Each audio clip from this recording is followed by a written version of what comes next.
Barakallahu fikum. Iya jemaah. Kalau bicara orang yang hijrah, apa yang harus dia lakukan terlebih dahulu? Maka yang harus dia lakukan adalah melaksanakan perintah dan menjauhi larangan. Contohnya yang paling ringan. La ilaha illallah. Ketika kita mengatakan la ilaha illallah, kita meniadakan semua sesembahan selain Allah. Kita berlepas diri dari semua sesembahan selain Allah SWT. Lalu kita menetapkan illallah, kecuali Allah yang kita sembah.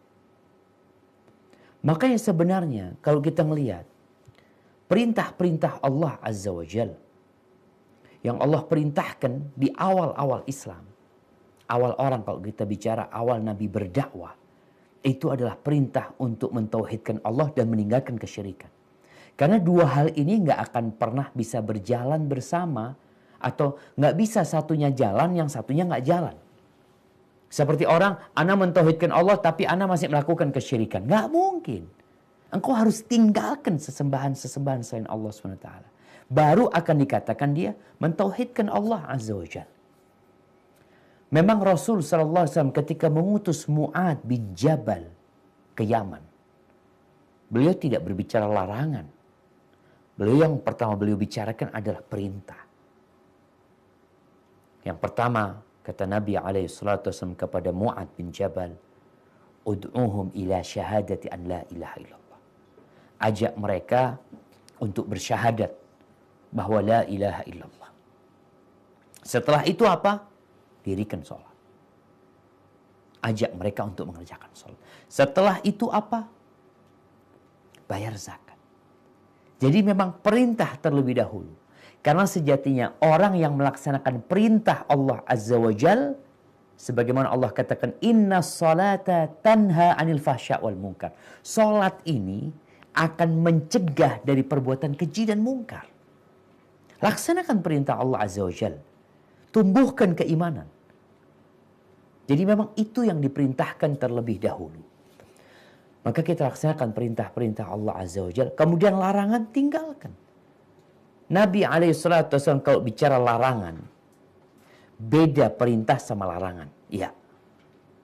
Beliau mengatakan SAW, idza amartukum bi amrin fa'tu minhu mastata'tum. Kalau aku menyuruh kalian dengan satu perintah, kerjakan sesuai dengan kemampuan kalian. Jadi mengerjakan perintah itu sesuai dengan kemampuan. Wa idza nahaitukum anhu fantahu. Tapi kalau aku melarang kalian, tinggalkan. Nggak ada tinggalkan sesuai kemampuan kalian, nggak ada. Kenapa kalau perintah sesuai dengan kemampuan, kalau larangan harus ditinggalkan secara total. Tapi kalau perintah, enggak, sesuai kemampuan.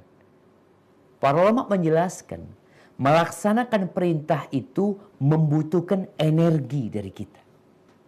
Orang suruh sholat, ya berdiri dia. Nggak mampu berdiri Ustaz, ya duduk. Nggak mampu duduk Ustaz, ya tidur. Tapi kalau larangan Allah, nggak ada dikatakan, Anda nggak mampu meninggalkan larangan Allah. Nggak ada. Karena yang namanya meninggalkan itu, ya udah ditinggalin. Mana dikatakan, jangan berzina. Ya udah jangan. Nggak usah datang ke tempat perzinaan, selesai.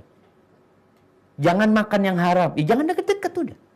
Artinya dia sebenarnya nggak perlu energi, karena memang itu meninggalkan.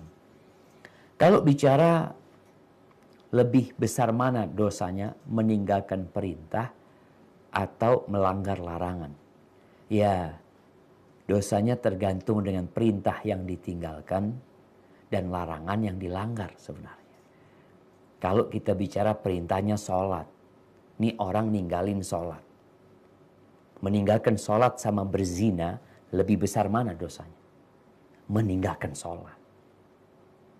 Orang yang meninggalkan sholat itu, menurut pendapat sebagian ulama, kafir. Sedangkan orang berzina, enggak. Jadi kadangkala kita itu sebagian orang menganggap orang yang orang ini Ustaz, orang ini alhamdulillah Ustaz baik ya, suka bantu orang ini itu. Cuma dia nggak sholat. Nggak baik dia berarti. Rukun Islam dia tinggalkan. Jadi seperti itu. Wallahu a'lam bishawab. Nah. Barakallah fiik.